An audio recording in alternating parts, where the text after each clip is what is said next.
الحمد للہ رب العالمین والصلاة والسلام علی سید المرسلین وعلی آلہ وصحبہ اجمعین، اما بعد۔ آج کی اس مجلس میں موضوع ہے صدقۃ الفطر کے احکام و مسائل۔ صدقۃ الفطر، جس کے لیے سنت میں زکوٰۃ الفطر کا لفظ آیا ہے، اور اسے ہم فطرانے کے نام سے بھی جانتے ہیں۔ صدقۃ الفطر یا زکوٰۃ الفطر دو لفظوں کا مرکب ہے۔ زکوٰۃ کا معنی معروف ہے لغت میں، جس سے کا معنی ہوتا ہے طہارت، پاکی، اسی طرح بڑھوتری، برکت، اور شریعت میں اور فطر کا مطلب یہ افطار سے بنا ہے۔ فطر کا مطلب ہوتا ہے جب آدمی بغیر روزے کے رہے، صائم کے مقابلے میں فاطر کا استعمال ہوتا ہے، یعنی آدمی بغیر روزے کے رہے، روزہ توڑے ہوئے ہو، اس حالت میں اسے فاطر کہا جاتا ہے۔ تو روزہ توڑنے کی وجہ سے جو آدمی صدقہ دیتا ہے اسی کو زکوٰۃ الفطر یا صدقۃ الفطر کہا جاتا ہے۔ شریعت میں یہی اس کا مطلب ہے، وہ مال جسے مسلمان رمضان کے بعد روزہ توڑنے کی وجہ سے ادا کرتا ہے۔ صدقۃ الفطر کا حکم ہر چھوٹا بڑا مسلمان مرد عورت سب پر واجب ہے۔ اس سلسلے میں مختلف روایتیں ہیں، اور ایک مشہور روایت ہے عبداللہ بن عمر رضی اللہ تعالیٰ عنہ کی ہے، جو متفق علیہ روایت ہے بخاری اور مسلم کے اندر، کہ انہوں نے فرمایا کہ فرض رسول اللہ صلی اللہ علیہ وسلم زکوٰۃ الفطر من رمضان علی کل نفس من المسلمین۔ اللہ کے رسول صلی اللہ علیہ وسلم نے رمضان کی وجہ سے زکوٰۃ الفطر ہر مسلمان نفس پر فرض کیا، حر او عبد، آزاد ہو، غلام ہو، او رجل او امرأۃ، مرد ہو یا عورت ہو، صغیر او کبیر، بڑا ہو یا چھوٹا ہو، سب پہ فرض کیا۔ معلوم کیا ہوا کہ صدقہ فطر یہ واجب ہے، فرض ہے مسلمانوں کے اوپر۔ دوسری چیز، اس کی حکمت کیا ہے؟ اس کی حکمت حالت روزہ میں، پہلی حکمت حالت روزہ میں بعض لغو اور رفض قسم کی سرزد ہو جانے و غلطیوں سے پاکی حاصل کرنا ہے۔ انسان انجانے میں اور جان بوجھ کر بھی کبھی کبھی چھوٹی چھوٹی غلطیاں کر دیتا ہے، زبان بہک جاتی ہے، تو ایسی حالت میں نگاہیں بہک جاتی ہیں۔ تو ایسی حالت میں انسان جب گناہوں کا ارتکاب کرتا ہے رمضان کی حالت میں، تو صدقہ فطر کے ذریعے وہ ان گناہوں سے پاکی حاصل ہوتی ہے، وہ کمیاں پوری ہو جاتی ہیں جو ان گناہوں کی وجہ سے ہیں۔ اسی طرح دوسری حکمت اس کے اندر فقراء اور مساکین کی مدد ہے۔ ان دونوں حکمتوں کا ذکر اللہ کے رسول صلی اللہ علیہ وسلم کے سلسلے سے منسوب ہے۔ عبداللہ بن عباس رضی اللہ تعالیٰ عنہ کی روایت ہے، فرماتے ہیں کہ اللہ کے رسول صلی اللہ علیہ وسلم نے زکوٰۃ فطر کو فرض کیا، کیوں؟ طہرۃ للصائم من اللغو والرفث، صائم کے لیے، روزے دار کے لیے لغو اور بیہودہ باتوں سے پاک کرنے کے لیے، وہ طعمۃ للمساکین، اور مسکینوں کے کھانے کے لیے اللہ کے رسول صلی اللہ علیہ وسلم نے فرض کیا۔ ابو داؤد، ابن ماجہ، دارقطنی اور حاکم نے اس کو روایت کیا ہے، اور امام البانی نے اسے حسن قرار دیا ہے۔ اسی طرح تیسری حکمت اس کی وقت معین پر متعین پر مستحقین تک صدقہ پہنچا کر کے اجر و ثواب کا حصول اس کا مقصد ہے۔ اسی طرح اللہ کا شکر ادا کرتا ہے انسان کہ اللہ تبارک و تعالیٰ نے بحسن و خوبی روزہ رکھنے کی توفیق عطا فرمائی، اور پھر اس کے بعد جو ہے غریبوں کی مدد کرنے کی توفیق عطا فرمائی۔ یہ حکمتیں، اس کے علاوہ بھی بہت ساری حکمتیں ہیں جو علماء نے ذکر کی ہیں۔ صدقۃ الفطر کا وقت عبداللہ بن عمر رضی اللہ تعالیٰ عنہ کی روایت میں ہے کہ اللہ کے رسول صلی اللہ علیہ وسلم نے امر بزکوٰۃ الفطر ان تؤدى قبل خروج الناس الى الصلاۃ، متفق علیہ روایت ہے کہ اللہ کے رسول صلی اللہ علیہ وسلم نے زکوٰۃ فطر کا حکم دیا کہ اسے ادا کر دیا جائے، لوگ جب عیدگاہ کے لیے نکلے اس سے پہلے ادا کر دیا جائے۔ معلوم کیا ہوا کہ عیدگاہ نکلنے سے پہلے اسے ادا کر دینا ہے، نماز کی ادائیگی سے پہلے اسے ادا کر دینا ہے۔ اس کے علاوہ ایک اور روایت ہے جو عبداللہ بن عباس رضی اللہ تعالیٰ عنہ کی روایت ہے، فرماتے ہیں کہ اللہ کے رسول صلی اللہ علیہ وسلم نے زکوٰۃ فطر کو فرض کیا، طہرۃ للصائم من اللغو والرفث وطعمۃ للمساکین، من اداها قبل الصلاۃ فہی زکوٰۃ مقبولہ، جس نے نماز سے پہلے اس کو ادا کیا، عید کی نماز سے پہلے ادا کیا، تو یہ مقبول زکوٰۃ ہے، یعنی زکوٰۃ فطر ہے، صدقہ فطر ہے اور مقبول ہے۔ ومن اداها بعد الصلاۃ، اور جس نے عید کی نماز کے بعد اسے ادا کیا، فہی صدقۃ من الصدقات، تو یہ زکوٰۃ فطر ادا نہیں، فرض کی ادائیگی نہیں ہوئی، عام صدقات میں سے ایک صدقہ ہے۔ اس سلسلے میں اگر کوئی 1 یا 2 دن پہلے ادا کرنا چاہے تو جائز ہے، جیسا کہ امام بخاری نے نافع سے روایت کیا ہے، وہ فرماتے ہیں کہ عبداللہ ابن عمر رضی اللہ تعالیٰ عنہ یعطی عن الصغیر والکبیر، چھوٹے بڑے سب کے طرف سے صدقہ فطر نکالتے تھے، یہاں تک کہ وَإِنْ كَانَ يُعْطِي عَنْ بَنِيَّ حَتَّى وَإِنْ كَانَ يُعْطِي عَنْ بَنِيَّ، یہاں تک کہ آپ میری اولاد اور میرے بچوں کی طرف سے بھی آپ دیتے تھے، وَكَانَ يُعْطِيهَا الَّذِينَ يَقْبَلُونَهَا، اور ان لوگوں کو دیتے تھے جو اسے قبول کرتے تھے، وَكَانُوا يُعْطُونَ قَبْلَ الْفِطْرِ، اور اسے فطر سے پہلے، عید الفطر کی نماز سے، عید الفطر سے پہلے بِيَوْمٍ أَوْ يَوْمَيْنِ، 2 یا 1 دن پہلے دیتے تھے، نکالتے تھے۔ امام بخاری نے اس کو روایت کیا ہے۔ معلوم کیا ہوا کہ صدقہ فطر زیادہ استحبابی شکل تو یہ ہے کہ نماز عید کے دن غریبوں کو اس سے بے نیاز کیا جائے اور غریبوں کے لیے اس صدقے کو نکالا جائے عید کے دن، لیکن بوقت ضرورت انسان 1 دن اور 2 دن پہلے آسانی کے لیے نکالنا چاہتا ہے تو وہ نکال سکتا ہے، لیکن اس سے زیادہ پہلے جیسے بعض لوگ شروع رمضان میں، نصف رمضان میں نکالتے ہیں، یہ سنت کے خلاف ہے۔ بوقت ضرورت اگر احتیاج ہے، اس کی ضرورت ہے، زیادہ تو 1-2 دن نکالیے اور اس سے پہلے مت نکالیے۔ اسی طرح مقدار کتنی ہونی چاہیے؟ تو حدیث میں عبداللہ ابن عمر رضی اللہ تعالیٰ عنہ کی حدیث میں ہے کہ اللہ کے رسول صلی اللہ علیہ وسلم نے چھوٹے بڑے، مرد عورت، غلام آزاد، سب کے اوپر مسلمانوں میں سے صاع من تمر، 1 صاع کھجور، او صاع من شعیر، یا 1 صاع جو نکالنا فرض کیا تھا اللہ کے رسول صلی اللہ علیہ وسلم نے۔ تو اس کے بعد یہ فرماتے ہیں کہ فَجَعَلَ النَّاسَ عِدْلَهُمُ الدَّيْنِ مِنْ حِنْطَةٍ، کہ اس کے بعد لوگوں نے 2 مد حنطہ، 2 صاع، آدھا صاع گیہوں کر لیا، 2 مد یعنی آدھا صاع گیہوں کر لیا اس کے بعد، حالانکہ اللہ کے رسول صلی اللہ علیہ وسلم نے 1 صاع فرض کیا تھا۔ 1 صاع کتنا ہے؟ 1 صاع کتنا ہے کلو گرام میں؟ چونکہ صاع نبوی غلہ جات کا ناپنے کا آلہ تھا، صاع نبوی نبی کریم صلی اللہ علیہ وسلم کے زمانے میں ایک ناپنے کا آلہ تھا جس سے ناپا جاتا تھا، اور بدلتے وقت کے ساتھ ناپنے کے آلہ جات، وزن کے آلہ جات میں تبدیل ہو چکے ہیں، کلو کے حساب سے چلتا ہے، اس لیے موجودہ دور میں 1 صاع کا وزن کتنا ہوگا؟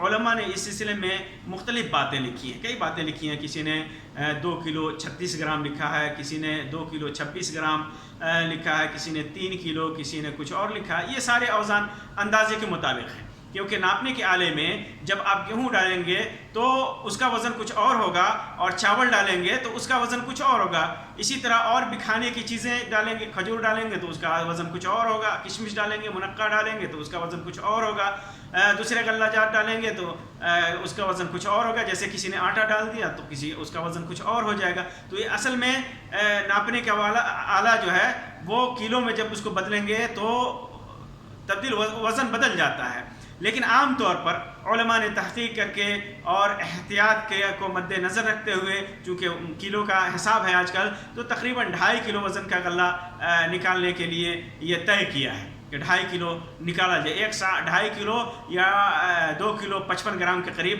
آس پاس بنتا ہے، تو کلو میں اگر نکالنا ہو تو 2.5 کلو وزن نکالنا ہے۔ اسی طرح صدقہ فطر کن چیزوں میں سے نکالنا چاہیے؟ عام طور پر جو غلہ جات بطور خوراک جس علاقے میں مستعمل ہو نکالنا جائز ہے۔ حدیث میں طعام کا لفظ وارد ہے، عبداللہ کے ابن عمر رضی اللہ تعالیٰ عنہ کی روایت میں ہے کہ اللہ کے رسول صلی اللہ علیہ وسلم نے جو فرض کیا طعامن، وہ کھانے کو کھانا فرض کیا۔ اسی وجہ سے عبداللہ ابن مسعود رضی اللہ تعالیٰ عنہ فرماتے ہیں کہ کننا نخرج فی عہد رسول اللہ صلی اللہ علیہ وسلم یوم الفطر صاعا من طعام، کھانے میں سے نکالتے تھے 1 صاع۔ وقال ابو سعید، اور فرماتے ہیں کہ وکان طعامنا الشعیر والزبیب والعقد والتمر، ان دنوں جو ہمارا کھانا تھا وہ زبیب تھا، پنیر تھا، کھجور تھا، یہ سب کھانے ہوتے تھے ہمارے۔ بعض روایتوں میں شعیر کا لفظ ہے، گیہوں کا لفظ ہے، وہ کھانے میں استعمال ہوتا، کھانا کا ذکر ہے۔ یہ ساری چیزیں کھانے کی تھیں، اس وجہ سے کھانے کی علاقے کے حساب سے جو علاقہ اگر تبدیل ہوا، کھانے کی کچھ چیزیں کچھ اور ہوں تو وہاں پر وہ چیز نکالنی چاہیے۔ جیسا کہ گیہوں شام میں معاویہ رضی اللہ تعالیٰ عنہ کے زمانے میں لوگ گیہوں نکالا کرتے تھے، کیونکہ عام کھانا ان کا گیہوں کا تھا۔ اسی طرح کیا یہاں پر ایک سوال پیدا ہوتا ہے، کھانے کا ذکر حدیث میں ہے، کھانے کا لفظ بھی ہے، صراحت بھی ہے، تو کیا نقد ادا کر سکتے ہیں، پیسے کھانے کی قیمت ادا کر سکتے ہیں۔ تو اس سلسلے میں علماء کے 3 اقوال ہیں، اختلاف ہے۔ پہلا قول صدقہ فطر میں قیمت نکالنا جائز نہیں، یہ مالکیہ، شواف، حنابلہ وغیرہ کا قول ہے۔ اسی قول کے امام ابن حزم نے بھی اختیار کیا ہے۔ عصر حاضر میں علامہ ابن باز اور بہت سارے دیگر علماء کا بھی یہی فتویٰ ہے کہ چونکہ ابو سعید خدری رضی اللہ تعالیٰ عنہ کی روایت میں صراحت ہے کہ صاع من طعام وطعامنا التمر والشعیر والزبیب والعقد، کھجور، جو، منقع اور پنیر وغیرہ ہمارے کھانے میں ہوتا تھا، جیسا کہ بخاری مسلم کی یہ روایت ہے۔ تو وہ کھانے کی صراحت ہے، اس وجہ سے یہ لوگ کہتے ہیں کہ چونکہ صراحت ہے اس وجہ سے کھانے کا ذکر ہے اور ان کی قیمت نکالنا جب کھانے کا ذکر ہے۔ اسی طرح عبداللہ بن عباس رضی اللہ تعالیٰ عنہ کی روایت میں بھی ہے، جو ابو داؤد ابن ماجہ کی روایت ہے کہ وہ طہرۃ للصائم وطعمۃ للمساکین، مسکینوں کا کھانے کا ذکر ہے، پیسے کا ذکر نہیں ہے۔ تو اس وجہ سے کہتے ہیں کہ ان روایات میں کھانے کا ذکر ہے، لہٰذا ان کی قیمت نکالنا اللہ کے رسول صلی اللہ علیہ وسلم کے حکم کی مخالفت ہوگی۔ اسی طرح دوسری وجہ ہے کہ ایک فرض عبادت ہے، صدقہ فطر ایک فرض عبادت ہے جو متعین جنس سے ہے، اس لیے غیر متعین جنس سے نکالنا جائز نہیں ہے۔ ٹھیک اسی طرح جس طرح اسے ایک متعین وقت پر نکالنا واجب ہے، اس لیے اگر کوئی متعین وقت کے علاوہ نکالتا ہے تو جائز نہیں ہوگا۔ اسی طرح یہ ایک متعین غلہ ہے جس کے علاوہ نکالنا جائز نہیں ہوگا۔ اسی طرح تیسری وجہ انہوں نے بیان کی کہ اللہ کے رسول صلی اللہ علیہ وسلم نے مختلف اجناس میں ایک متعین مقدار کا حکم دیا ہے اور وہ ہے 1 سا۔ اگر ہم کوئی ان کی قیمت نکالتا ہے تو ہر چیز کی قیمت الگ الگ ہونے کی وجہ سے کسی جنس کی قیمت ایک جنس کی قیمت دوسرے جنس کی قیمت سے مختلف ہو جائے گی۔ جیسے کھجور کی قیمت کچھ اور ہے، جو کی قیمت کچھ اور ہے۔ اگر آدمی قیمت نکالتا ہے تو کھجور کی نکالے، جو کی نکالے، اس کی نکالتا ہے تو اس کی قیمت کچھ اور ہو جائے گی اور اس کی قیمت کچھ اور ہو جائے گی۔ تو یہ بتاتا ہے ان کے استدلال کے مطابق کہ قیمت نکالنا جائز نہیں ہوگا ایسی صورت میں، کیونکہ سا ایک مقدار بھی اللہ کے رسول صلی اللہ علیہ وسلم نے متعین کیا ہے، مقدار کا اعتبار بھی کیا گیا ہے۔ اس کے علاوہ بھی بہت ساری وجہیں بیان کی گئی ہیں جسے علماء نے اپنی کتابوں میں ذکر کیا ہے، جیسے مجموع فتاویٰ رسائل ابن العثیمین کے اندر، ابن قدامہ نے مغنی کے اندر اس کو ذکر کیا ہے، مختلف وجہیں ذکر کی ہیں۔ اس سلسلے میں دوسرا قول ہے صدقہ فطر میں قیمت نکالنا مطلقاً جائز ہے، کسی شرط کے بغیر مطلقاً جائز ہے۔ یہ امام ابو حنیفہ، بعض ائمہ سلف جیسے سفیان ثوری، عمر بن عبدالعزیز، حسن بصری، اسحاق بن راہویہ اور ابو ثور رحمہم اللہ وغیرہ کا یہ قول ہے۔ صحیح بخاری کے اندر امام بخاری کا بھی موقف یہی ظاہر ہوتا ہے۔ ابن رشد کہتے ہیں کہ امام بخاری نے حنفیہ سے بہت زیادہ اختلاف کے باوجود اس مسئلے میں ان کی موافقت کی ہے۔ ان کی وجہ ان کی دلیل کی رہنمائی ہے، دلیل کی وجہ سے امام بخاری نے حنفیہ کی موافقت کی ہے کہ قیمت نکالنا جائز ہے۔ اسی طرح ائمہ تابعین میں سے ایک ابو اسحاق سبعی کہتے ہیں کہ میں نے لوگوں کو پایا کہ وہ لوگ صدقے میں، رمضان کے صدقے میں دراہیم نکالتے تھے کھانے کی قیمت کے مطابق۔ ابن شیبان نے اس کو روایت کیا ہے۔ اسی طرح عہد حاضر کے بڑے علماء میں سے شیخ عبداللہ المطلق جو حیات کبار علماء کے عضو ہیں اور دیوان ملکی کے مستشار بھی ہیں، اسی طرح شیخ عبدالوہاب ابو سلیمان حیات کبار علماء کے اعضاء میں سے، اور شیخ قیس المبارک جو سابق عضو ہیں حیات کبار علماء کے، انہوں نے بھی اسی رائے کو اختیار کیا ہے۔ یہ لوگ مختلف دلائل پیش کرتے ہیں۔ پہلی دلیل، اللہ کے رسول صلی اللہ علیہ وسلم صحابہ کرام سے قیمت کی حرمت کے سلسلے میں کوئی چیز ثابت نہیں ہے، قیمت دینا جائز نہیں ہے، کوئی چیز ثابت نہیں ہے، بس ایک عام چیز کا ذکر ہے، کھانے کا ذکر ہے، لیکن دوسری چیزوں سے ممانعت نہیں ہے۔ نصوص میں وارد متعین اجناس کے ذکر کے باوجود دوسری جنسوں کی ممانعت ثابت نہیں ہوتی، خاص طور سے جب صحابہ کرام سے ان اجناس میں صدقہ فطر ثابت ہے جن کا ذکر ان احادیث میں نہیں ہے۔ کھانے والی بہت ساری چیزوں میں کہ وہ کھانے کی چیز علاقے کے حساب سے بدلتی رہتی ہے جنسیں، تو ان سے ممانعت نہیں ہے، اور صحابہ کرام دیا کرتے تھے ان چیزوں کا جن کا ذکر حدیث میں نہیں ہے، اس کے باوجود وہ دوسری چیزوں کا دیا کرتے تھے، تو اسی پر قیاس کرتے ہوئے نقد بھی دینا جائز ہے۔ اسی طرح مختلف صحابہ کرام معاویہ رضی اللہ تعالیٰ عنہ میں ایک سا کھجور کے بدلے نصف سا شامی غلہ نکالنے کے قائل تھے، گیہوں نصف سا گیہوں نکالنے کے قائل تھے۔ اس سلسلے میں انہوں نے دونوں کی قیمت کا اعتبار کیا تھا، چونکہ قیمت میں کھجور کی قیمت میں اور اس کی قیمت میں بہت زیادہ فرق تھا، تو قیمت کا اعتبار کر کے صحابہ کرام نے معاویہ رضی اللہ عنہ کے زمانے میں شام میں اس کو آدھا کر کے نکالا تھا، نصف سا نکالا تھا، جیسا کہ امام بخاری نے فتح الباری، حافظ ابن حجر نے فتح الباری کے اندر اسے ذکر کیا ہے۔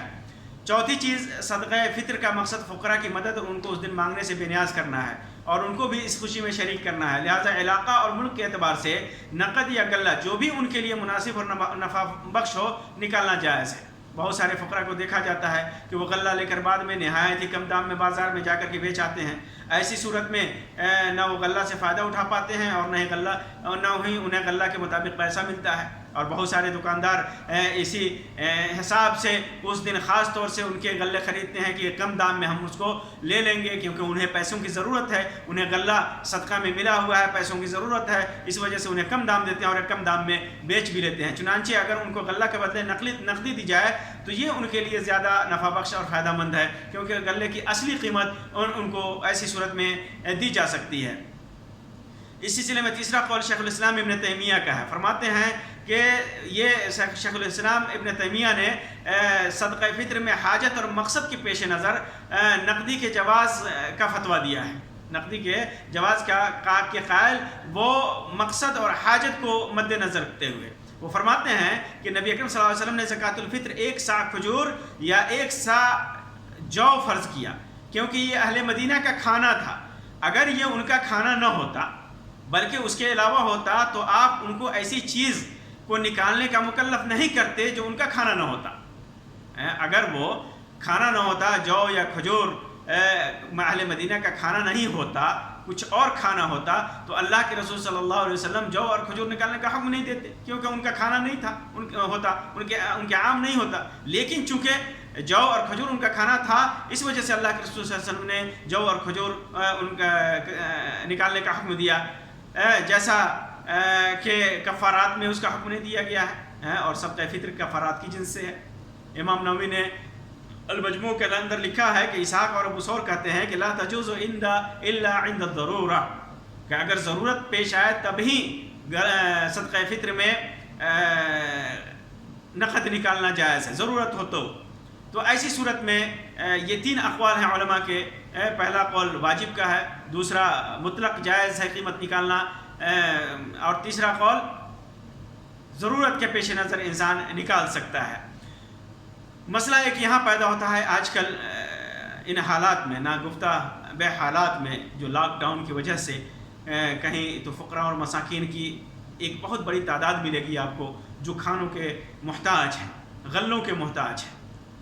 ایک طرف جہاں فقراء اور مساکین کی تعداد، ایک بہت بڑی تعداد ایسی ملے گی جو غلوں کے محتاج ہیں، اور کہیں اونچی سوسائٹیوں میں یا پردیس میں جو لوگ رہتے ہیں ملکوں میں، وہاں غریب ڈھونڈنے سے بھی ایسے لوگ نہیں ملیں گے کہ جو غلہ لے سکیں، ڈھونڈنے سے بھی کہاں ڈھونڈنے جائیں گے، کیسے دیں گے ان کو، ایسے لوگ ملیں گے بھی نہیں۔ اونچی سوسائٹیوں میں جہاں اونچے ہی لوگ رہتے ہیں وہاں غریب ہیں ہی نہیں، اور لاک ڈاؤن میں ان کو باہر جانے کی اجازت نہیں ہے، وہ جا نہیں سکتے، فقراء اور مساکین ان کے پاس آ نہیں سکتے۔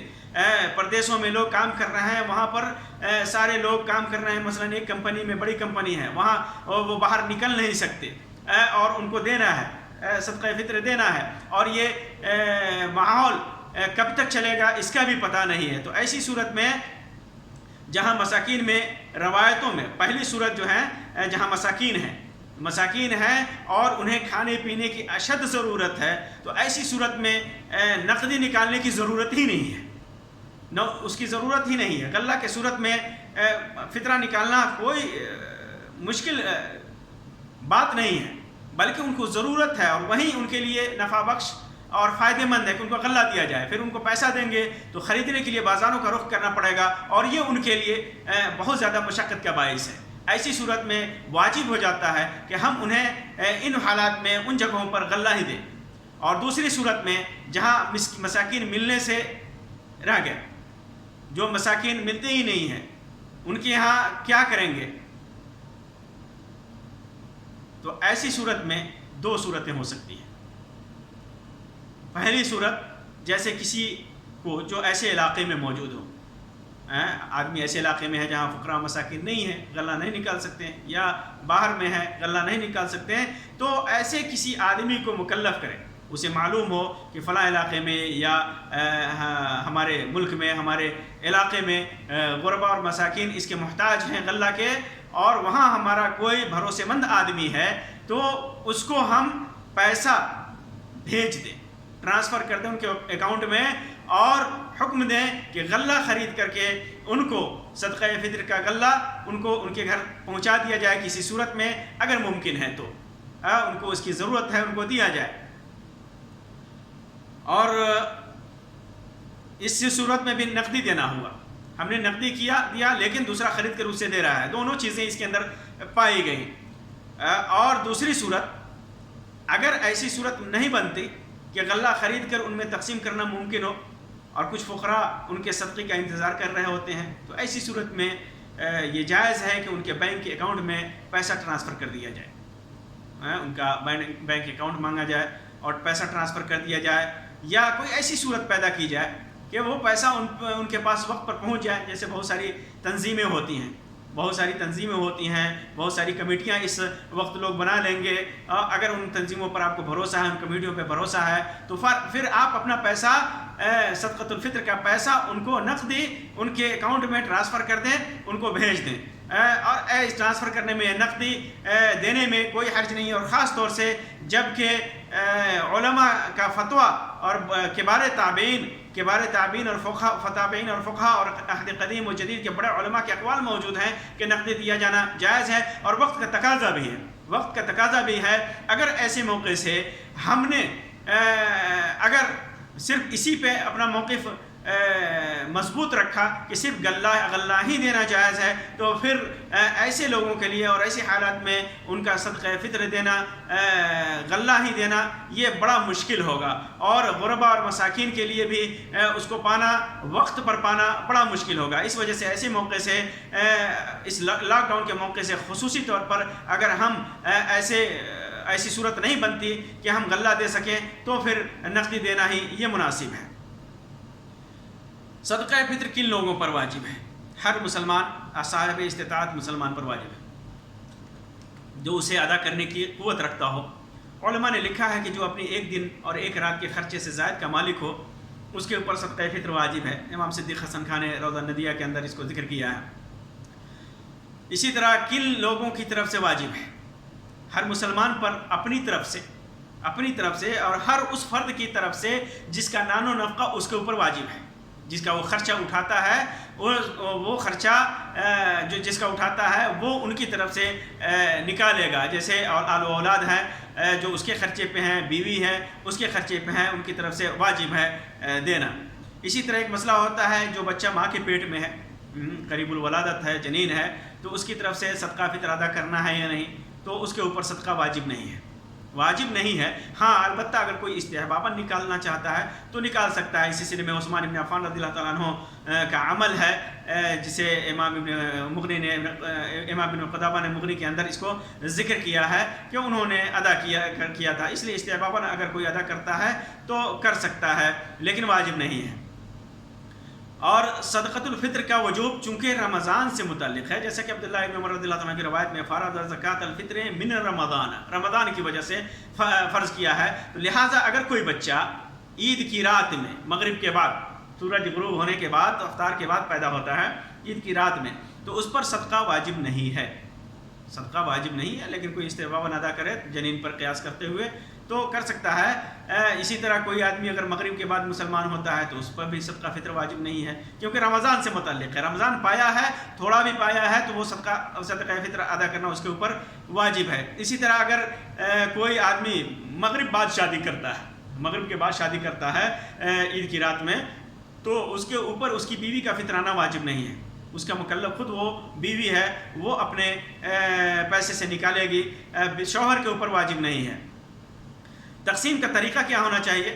تقسیم کا طریقہ آدمی خود سے فقراء مساکین تک پہنچائے، یا کسی قابل بھروسہ فرد کو وکیل بنائے، اور وہ اس کی طرف سے ادا کریں. اگر کہیں کمیٹیاں ہوں جو لوگوں کے صدقاتوں کو محتاجین تک پہنچانے کی ذمہ داری نبھاتی ہوں تو وہاں جمع کرنا بھی جائز ہے، لیکن خیال رہے کہ ایسی کمیٹیاں اپنی ذمہ داری کو مکمل اور صحیح طریقے سے ادا کرتی ہوں، انہی کو دیا جائے. جو مشکوک ہوں انہیں ہرگز نہ دیا جائے. کہاں نکالے آدمی، کس جگہ نکالے؟ بہت سارے لوگ سفر میں ہوتے ہیں، بہت سارے لوگ غیر ملکوں میں کام کرنے کے لیے نکلتے ہیں، بہت سارے لوگ اپنے گھروں میں ہوتے ہیں. تو یہ کہاں نکالیں؟ تو بہتر ہے کہ آدمی جہاں ہے وہیں نکال کر وہاں کے محتاجین پر تقسیم کر دے. جہاں ہے وہیں پر محتاجوں پر تقسیم کر دے، زیادہ بہتر افضل ہے. اگر کسی وجہ سے وہاں نہیں نکال سکتا ہو، جیسے وہاں کوئی محتاج اور مسکین اسے نہ مل سکے، یا کہیں ایسے ملک میں موجود ہو جہاں نکالنا مشکل ہو، تو ایسی صورت میں کسی دوسری جگہ کسی کو وکیل بنا کر کے وہاں ادا کر سکتا ہے. اور اگر اس کے اولاد کسی دوسرے ملک میں ہے، اپنے ملک میں ہے، تو ان کو بھی کہہ سکتا ہے کہ وہ اپنے فطرانے کے ساتھ ان کا فطرانہ بھی نکال دے، یہ بھی جائز ہے.